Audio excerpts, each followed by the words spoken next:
राज्यात सर्व शेतकऱ्याला सांगू इच्छितो की राज्यात आता तर 40 दिवस राहिलेत पाऊस येण्यासाठी. आता 40 दिवस राहिले आहेत, म्हणून 40 दिवसामध्ये तुम्ही काय करा, ज्यांचं शेत दुरुस्त नसेल तर तुम्ही शेतीचे कामं करून घ्या. राज्यामध्ये 2026ला चांगल्या प्रमाणाचा पाऊस पडणार आहे, म्हणजे जेमतेम पडणार आहे, पिकाला लागल तसा पडणार आहे.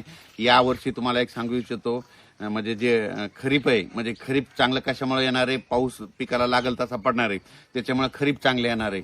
आणि सप्टेंबर ऑक्टोबरमध्ये परतीचा पाऊस जास्त पडणार आहे, त्याच्यामुळे रब्बी चांगले येणार आहे. म्हणजे यावर्षी दोन्ही पिकं चांगले येणार, म्हणून शेतकऱ्यांसाठी सर्वप्रथम आनंदाची बातमी. बरेच माध्यमातून म्हणतात की दुष्काळ पडणार आहे, काही गवतच उगवणार नाही, तसं काही होणार नाही.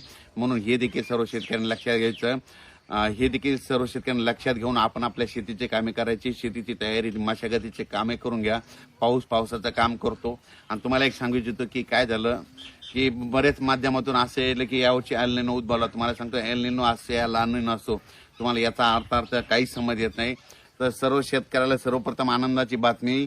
आतापर्यंत दरवर्षी मान्सून अंदमान बेटाव कधी येत होतं तुम्हाला सांगतो, तुम्हाला कोणता तज्ज्ञ सांगणार नाही. दरवर्षी तुम्ही लक्षात घ्या, कधी 21 मेला येतो, कधी 20 मेला येतो, कधी 22 मेला येतो. ही दरवर्षीची मान्सूनची अंदमान बेटावर येण्याची तारीख आहे. आणि तिथून 10 दिवसाला मग केरळला येतो. 21 मेला जर आला तर तिथून 10 दिवसाला म्हणजे 2 जूनला केरळला येतो, आणि तिथून 8 दिवसात मग मुंबईला येतो. असा हे मान्सूनचा अवधी असतो. पण यावर्षी शेतकऱ्याला सांगू इच्छितो की यावर्षी बघा 15 मेच्या दरम्यान, म्हणजे 15 मेच्या दरम्यान मान्सून अंदमान, 15 ते 20 मेच्या दरम्यान माझा तर अंदाज आहे 15 मेला मान्सून अंदमान बेटावर दस्तक देईल. 15 मेला जर आला तर तिथून कंप्लीट 10-12 दिवसांमध्ये 26-27ला केरळ येणार, आणि तिथून 8 दिवसांमध्ये 7 जूनला जवळपास महाराष्ट्रात पाऊस येऊ शकतो, असं म्हणजे परिस्थितीनुसार दिसायलंय. म्हणून सर्व शेतकऱ्याला सांगू इच्छितो की तुम्ही शेतीचे कामे करून घ्या. पावसाचं काम करीन, म्हणून आपण आपलं शेत तयार करणं सगळ्यात महत्वाचं आहे. यावर्षी पाऊस चांगला राहणार आहे, म्हणजे दुष्काळ वगैरे काही पडणार नाही, जेमतेम पडणार आहे. परतीचा पाऊस सगळ्याला चांगला पडणार आहे, आणि परतीचा पावसावर शेतकऱ्याचं रब्बीचं पीक चांगलं येणार आहे. म्हणून हे देखील सर्व शेतकऱ्यांनी लक्षात घ्यायचं. परत एकदा शेतकऱ्याला सांगतो की या वर्षी म्हणजे 13 मे ते 17 मेच्या दरम्यान, 13 मे ते 17 मेच्या दरम्यान मान्सून अंदमान बेटावर येणार आहे.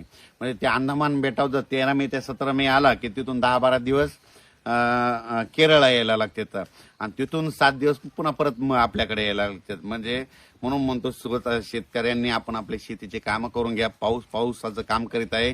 आणि यावर्षी तुम्हाला सांगतो दरवर्षी 19, 20, 21 मेच्या दरम्यान अंदमान बेटावर वातावरण तयार व्हायला सुरुवात होती. पण यावेळेस बघा तुम्ही 13 मेच्या 13 ते 17च्या दरम्यानच बघा तिथं वातावरण तयार होईल, आणि मान्सून तिथं दाखल होण्याची चिन्ह आहेत. म्हणून हे सर्व शेतकऱ्यांनी लक्षात द्यायचं आणि आपण आपल्या शेतीची कामे करायची. धन्यवाद.